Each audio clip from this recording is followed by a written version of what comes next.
Landing used to be the old centre of Hednesford, and today I will be exploring the rich history which is spread from this very point. With a diverse history, I've chosen to explore 5 key ideas which have shaped the very society that we live in today. I'm going to travel to various parts of Cannock Chase on my journey.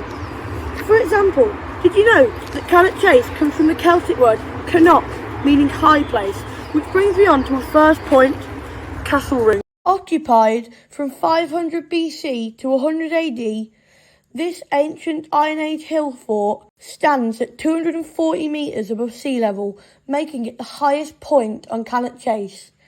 And this is one of the earliest pieces of evidence of settlement in this area.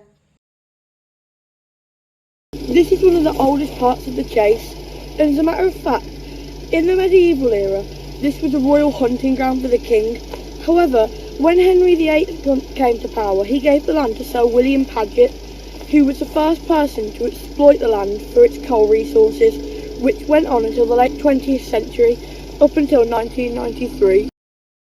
Cannock Chase is an area of outstanding natural beauty and is home to many different creatures, such as these deer. It attracts hundreds of visitors from all over the world. We're here at the Museum of Cannock Chase, one of the mine's rescue centres, which was one of many mines in the local area. This museum shows the mining heritage of Hednesford, with many people living in Hednesford actually having relatives who are miners.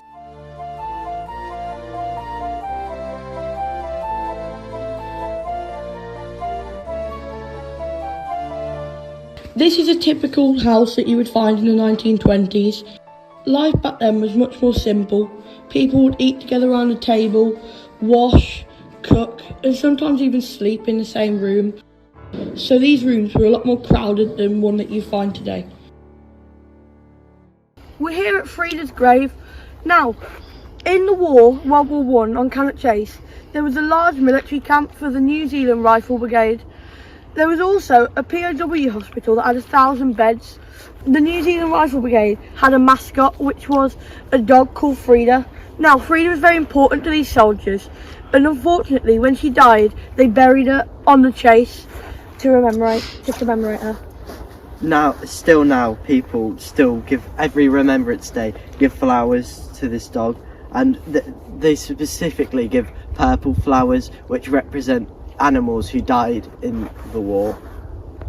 This is an image of Frida, the regimental mascot for the New Zealand Rifle Brigade during the First World War. This Commonwealth memorial is unique to Hednesford. There are 97 graves here of people who have all died on British soil who were in the Commonwealth. 97 to be precise, and they're mainly New Zealand soldiers who have died.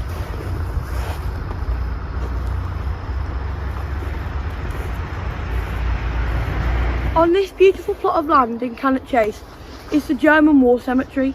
This cemetery houses every single German who died on British soil in both World War I and World War II. This amounts to about 5,000 people laying in the ground here right now.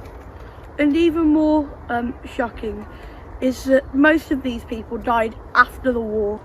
The main cause of death for these soldiers was from a flu epidemic, which affected them mainly in World War I during their time here as POWs.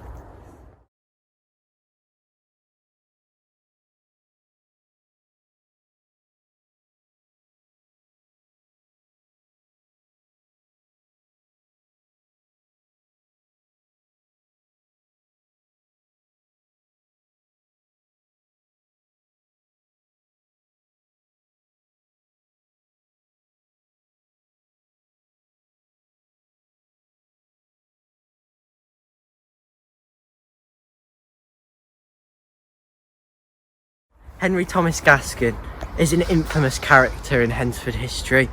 He was once a miner, but then imprisoned in 1914. He actually attempted to derail a train quite a way away from here. However, in 1914 he was released to be a tunneller, and that brings us on to Elizabeth Gaskin, who gave birth to several children while Thomas was away, obviously not with Thomas. And as a matter of fact, the day Thomas came home from war, she was actually giving birth. And so Thomas asked her to come to Hednesford Pool, now known just a few metres away from us as Hednesford Park.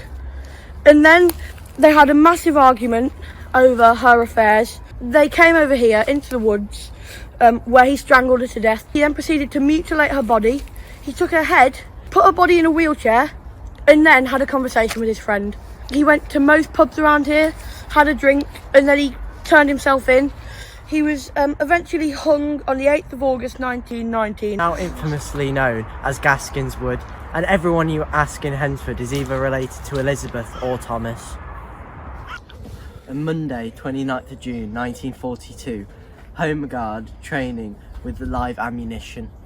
Now, the Hednesford Home Guard, who were the 13th Staffordshire Battalion, were training with a new prototype rifle grenade launcher. However, when they were testing it, one of them unfortunately exploded, resulting in 14 casualties, which eventually led to 3 deaths, and all 3 of them are buried here in St Peter's graveyard. Here is the grave of John Borton, and unfortunately at the time of his death, his wife was pregnant with what would have been his child. He worked at the Cannock and the Rougeley Colliery, and he was originally from Wimbledon. And just behind John Borton was William Morris, a lieutenant and a World War II veteran who was married and lived in Rawnsley. Now, whilst John Borton and William Morris had both lived through World War I, we are here at Kenneth Blastock's grave, who was a private in the Home Guard. He was merely 17 when he died. Having just celebrated its 100th year anniversary, the Hednesford War Memorial is one of the most beautiful up and down the country. Every year, hundreds of people come to pay respect and commemorate those who died in both the First World War and Second World War. Standing 96.9 metres tall, or 318 feet, the Pye Green BT Tower is built of reinforced concrete and stands as one of 14 telecommunication towers in the United Kingdom that's built of reinforced concrete. Pye Green was constructed as part of the British Cold War backbone radio communications network. Thank you for watching and coming with us on this tour of Cannock Chase and the local history of this beautiful area. Thank you.